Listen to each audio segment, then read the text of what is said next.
6 августа исполняется 100 лет со дня рождения нашего замечательного писателя-земляка Бориса Николаевича Петрова. Вся жизнь и деятельность, все творчество Бориса Николаевича Петрова посвящено Северному Казахстану. Он сочетает страстное перо пропагандиста с пером писателя, прославляет свой край, родную природу, людей Северного Казахстана. «Я не здесь родился. Далеко отсюда прошумела моя юность», — пишет Петров. «И все-таки я неподдельно волнуюсь каждый раз, подъезжая к нашему городу. Даже после небольшой отлучки я замечаю каждую новую черточку в его облике. Он мне дорог, наш город. Дорог тем, что я здесь живу, что здесь родились и растут мои дети, тем, что во всех его делах частица моего труда, а стало быть и душа». 10 июля 2015 года в Петропавловске состоялось открытие мемориальной доски Борису Петрову. Надпись на табличке гласит: «В этом доме с 1958 по 1971 годы жил и работал член Союза писателей СССР, ответственный секретарь Северо-Казахстанского межобластного отделения Союза писателей Казахстана, участник Великой Отечественной войны Петров Борис Николаевич».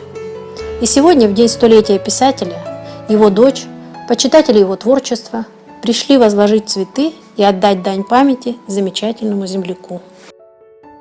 Сегодня мы в гостях у Валентины Борисовны Петровой, дочери писателя. Валентина Борисовна, давайте начнем с истоков. Где родился, где учился Борис Николаевич? Когда почувствовал в себе дар литератора? Родился в городе, в станице Щучинской, сейчас это город Щучинск. Там 9 классов закончил. Потом поступил на рабфак Куйбышевского института. А после рабфака в Омский педагогический институт на исторический факультет. Любовь к литературе, конечно, с детства у него была. Он еще учеником очень много читал. У них была хорошая библиотека в селе Вармашка. Вот они там этими книгами зачитывались. И, как говорится, одна из книг была книга Шухова «Ненависть».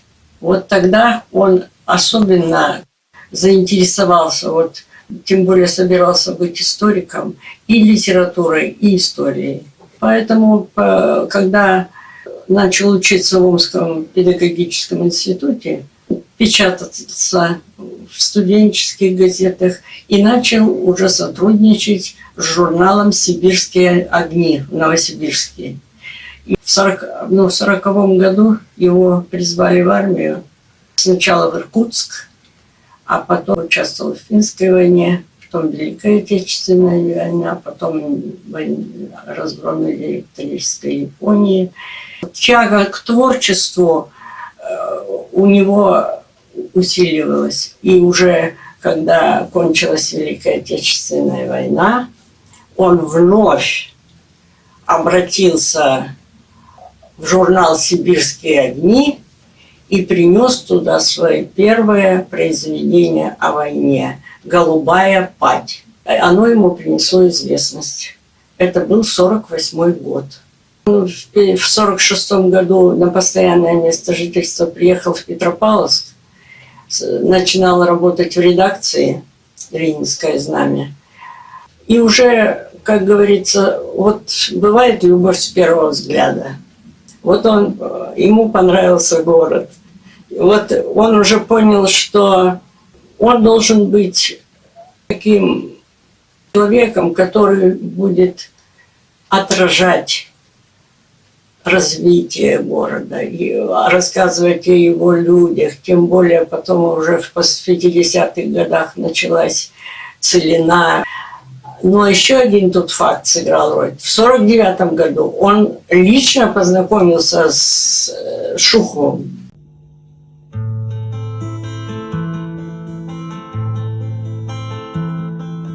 Целую ночь соловейном насвистывал, город молчал, и молчали дома. Белая акации гроздья душистые, ночь напролет нас сводили с ума.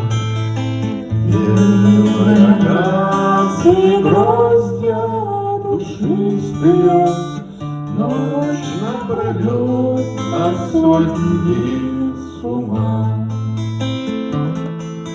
Сад весь умыт был весенними ливнями, в темных оврагах стояла вода. Боже, какими мы были наивными, как же мы молоды были тогда. Боже, какими мы были наивными, Как же мы молоды были тогда. Годы промчались, седыми нас делая, где чистота этих леток живых. Только зима за метель эта белая напоминают сегодня они. Только зима за метель эта белая напоминают сегодня они. в час, когда ветер бушует неистово, с новою силою чувствую я белая акации гроздья душистые, неповторимы, как юность моя. Белая акации гроздья душистые, Неповторимый, как юность моя. Наш краевед Тамара Макарова сравнила писательский подвиг вашего отца с подвигом Николая Островского. Ну, я говорю о романе «Затмение». Он последние 2 года вот как раз сильно болел уже, а идея романа была задумана, конечно, давно. А приступил он только к ней, когда заболел. И ему было очень трудно, но он успел написать на черновой вариант. Сборник первый, который мы выпустили, я, конечно, вернусь. Туда отрывок из романа вошел, провинция печатала и Северный Казахстан. Но полностью еще работа не завершена. Сейчас роман находится в Москве. Целина или Великая Отечественная? Какая тема была все-таки для него важнее основной темой? Для него Целина была важная тема. А война Великая Отечественная дорогая, кровная. Тема войны для него очень была и тяжелая, и в то же время он очень хотел побольше написать. И в течение лет, которые было ему отпущено, он написал, во-первых, роман «Воскресный наряд». Это о первых днях войны на границе Западной Белоруссии. Герой его основной романа – его друг, прототип, который в первые дни войны погиб. Это была первая потеря, очень тяжелая для него. И много он написал рассказов на тему Великой Отечественной войны. Он человека на войне показывал, не бесконечные военные действия, человека, причем человечного.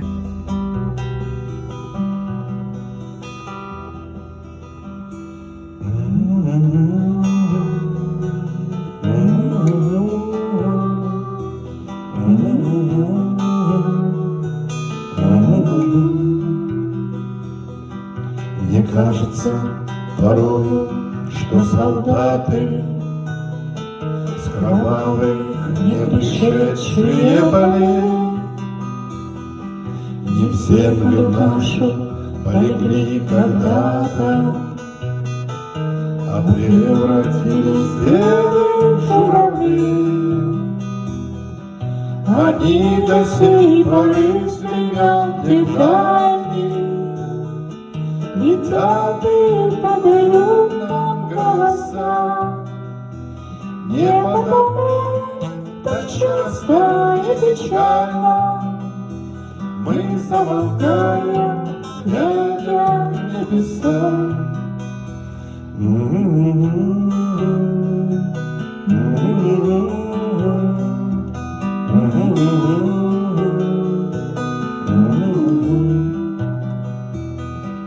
Летит, летит по небу клин усталый, летит в тумане на исходе дня.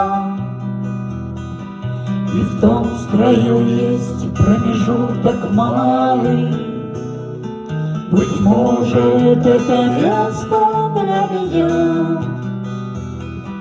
Настанет день журавлиной стаи, я поплыву в такой же сизой мгле. Из-под небес под плечи отвлекая всех вас, кого оставил на земле. Из-под небес под плечи отвлекая всех вас, кого оставил на земле.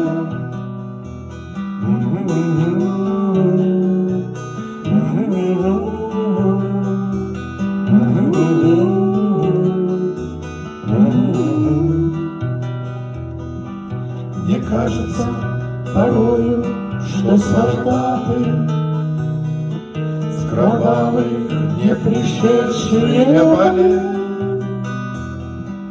не в землю нашу полегли когда-то, а превратились в белых журавлей.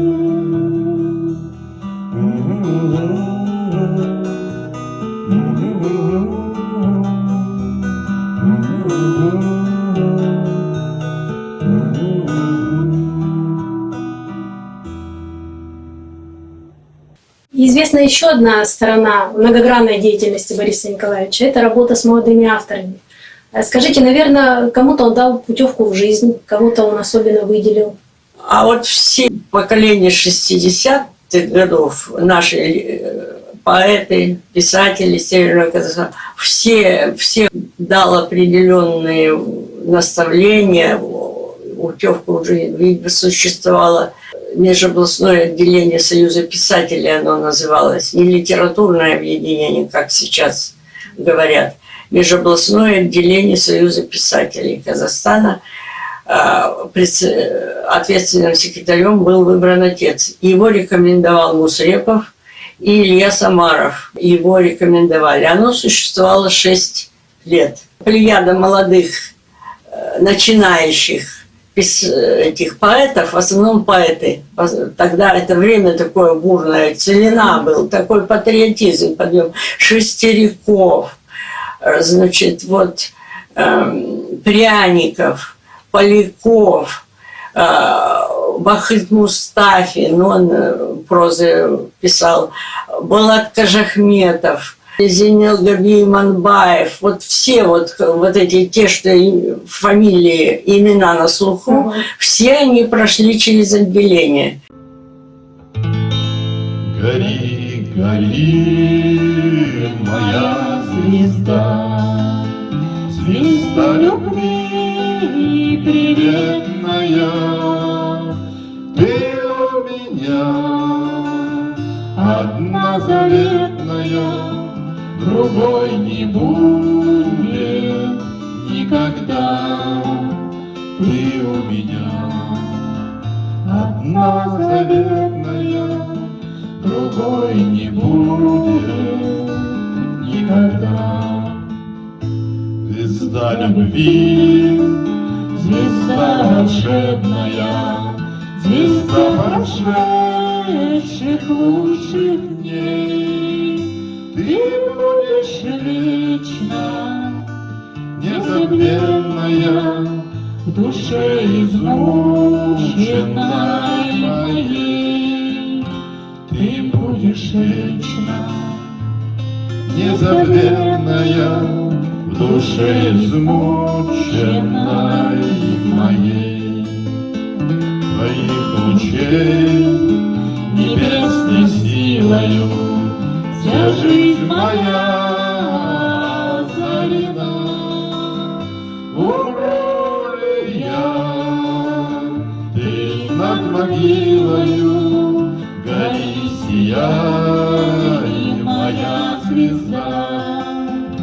Умру ли я, ты над могилою, гори, сияй, моя звезда.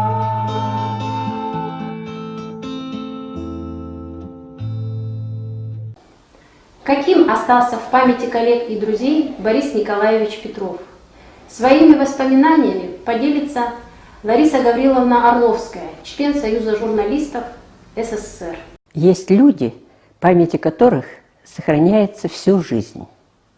Вот таким был Борис Николаевич Петров. Его произведения читали, его произведения раскупали, его произведения любили. Борис Николаевич работал в отделе пропаганды и агитации, занимался лекторской группой. Он много выступал, много выезжал. И вот что интересное в нем было, когда с ним начинаешь разговаривать, он очень любил наш край. И Петропавловск, и наш зеленый пригород, и все совхозы, которые он прекрасно тоже знал в то время, начиная со своей молодости. И это было, конечно, очень здорово. Вспоминают все, кто с ним общался, и я в том числе, что он постоянно интересовался тем, как в Петропавловске создаются заводы. Я всегда вспоминаю его дочь Валентину, доброго ей здоровья, которая с большим интересом, с глубокой любовью всегда относилась к своему отцу.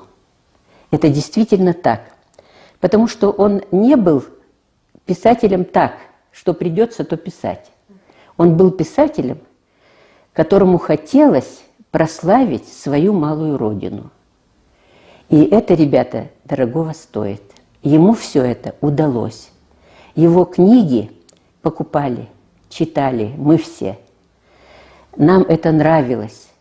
И мы видели в каждом его произведении желание, чтобы люди это увидели, услышали, прочли, и чтобы они принимали во всем этом участие в развитии жизни, в воспитании молодежи, в том, чтобы наша жизнь с каждым годом становилась лучше и интереснее. Знаете, приятно, когда тебе в молодости удалось общаться с таким человеком. Это очень приятно, потому что ум, организаторские способности, желание обязательно какого-то человека продвинуть ввысь. Вот вы подумайте, а вот как это сделать? И это ему всегда было очень интересно. И это у нас, в нашей небольшой области, в нашем небольшом городе. И это было всегда очень приятно. Пусть память о Борисе Николаевиче Петрове всегда живет у нас.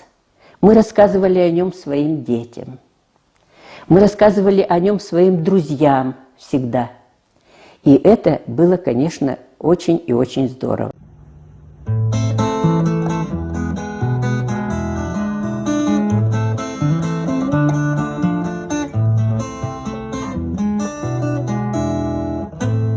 Луна сияет, снег серебрится, вдоль подороженьки троечка мчится.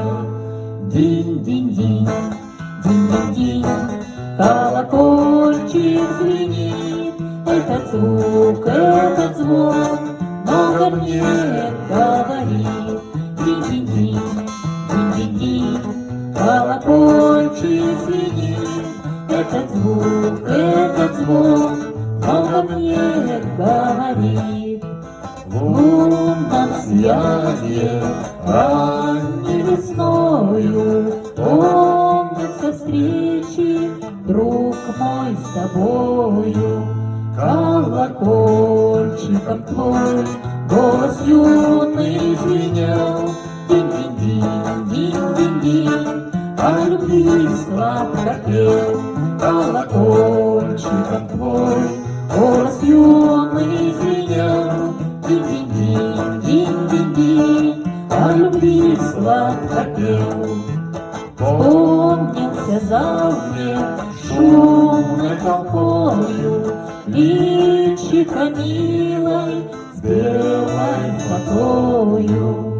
Динь-динь-динь, динь-динь-динь, звон бокалов шумит, с молодою женой мой соперник стоит.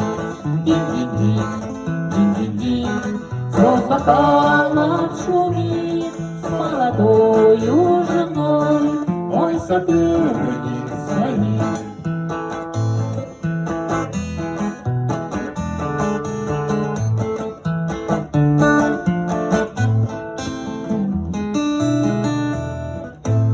Лунным сиянием снег серебрится, вдоль по дороге троечка мчится. Динь-динь-динь, динь-динь, колокольчик звенит, этот звон о любви говорит. Динь-динь-динь, динь-динь-динь, колокольчик звенит, этот звон о любви говорит.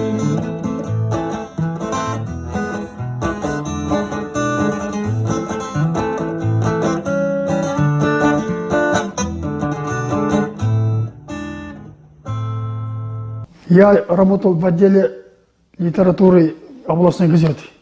Борис Николаевич часто приносил свои рассказы, повести нашей газеты.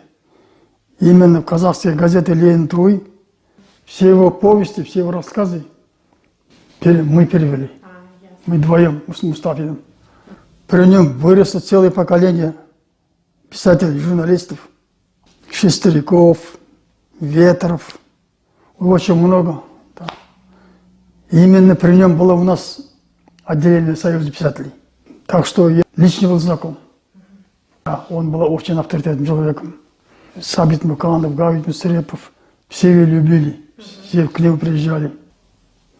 А кого вы считаете достойным учеником Бориса Николаевича? К сожалению, в нашей области и на русском, и на казахском языке прозаиков очень мало.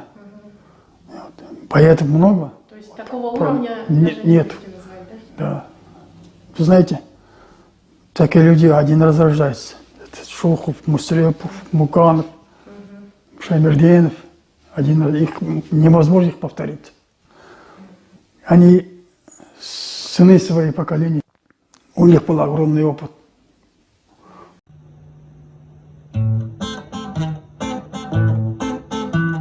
Светит незнакомая звезда, снова мы оторваны от дома, снова между нами города, зеленые огни аэродрома.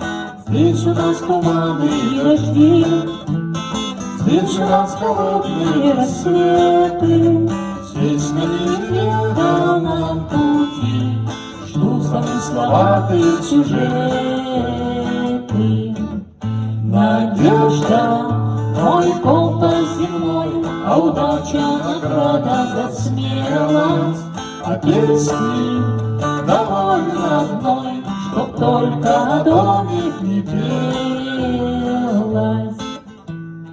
И поверь, что здесь издалека многое теряется из виду, тают грозовые облака, кажутся нелепыми обиды.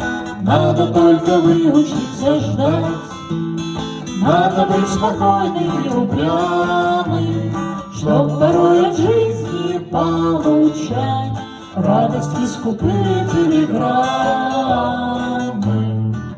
Надежда, мой компас земной, а удача награда за смелость, а песни довольно одной, чтоб только о доме не пелось.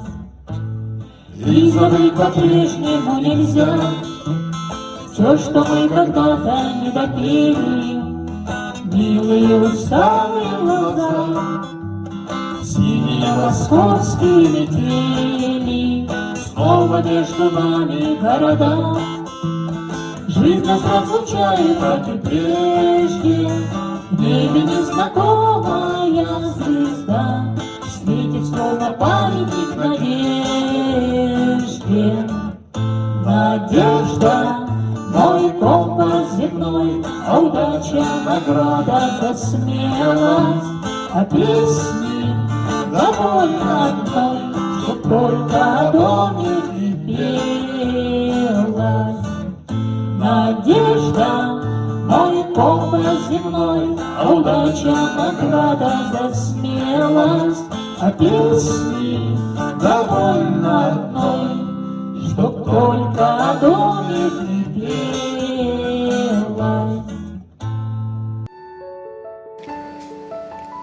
Сегодня Борису Николаевичу Петрову исполнилось бы 100 лет. Его творческое наследие оставило заметный след в литературе Казахстана. Книги, написанные Борисом Петровым и сегодня, и завтра, и много лет спустя, будут пользоваться у читателя неподдельным интересом и спросом.